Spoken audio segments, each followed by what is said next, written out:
Michael Brown does not want to be remembered for a riot. He wants to be remembered as the one that made America deal with how we gonna police in the United States.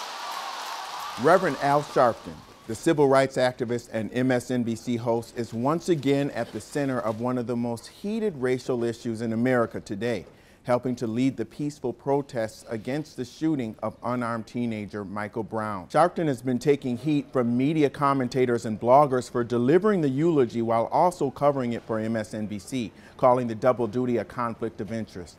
Fox News media analyst Howard Kurtz says it's wrong on so many levels and that most news organizations wouldn't allow it.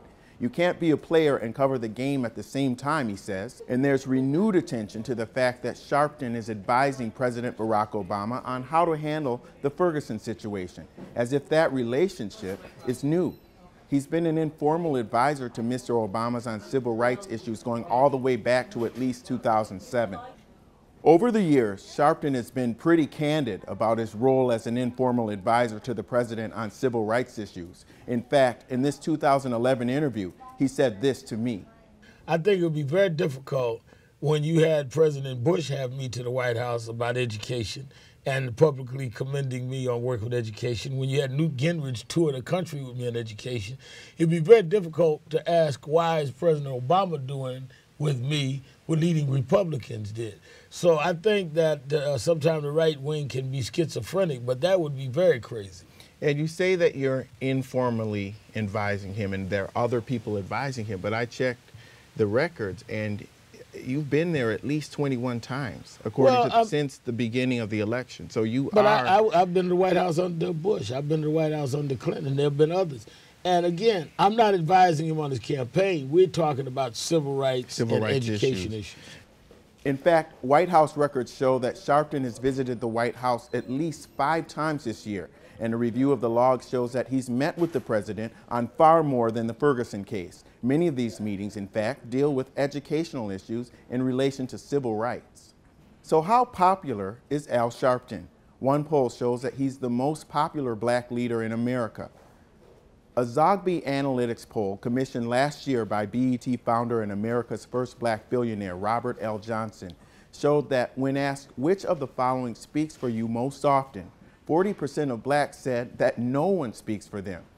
But 24% listed the Reverend Al Sharpton. That was much higher than the next closest, Rainbow Push's Jesse Jackson, with 11%. But with all the high-profile work that he's doing, does Sharpton feel that he still represents the people? In my most recent interview with him, I asked. As your career evolves, I mean, because now you're on MSNBC, a very successful show on that. Have you've gotten some criticism over that? Do you believe that you sold out? Sold out to who? You know, one of the things that's interesting to me is, if you look at the last 2 years, I've been on MSNBC for 2 years. The issues that have been out front, Trayvon Martin, I helped lead. Voter ID, I helped lead. Dealing with the whole question of ending early voting, I helped lead.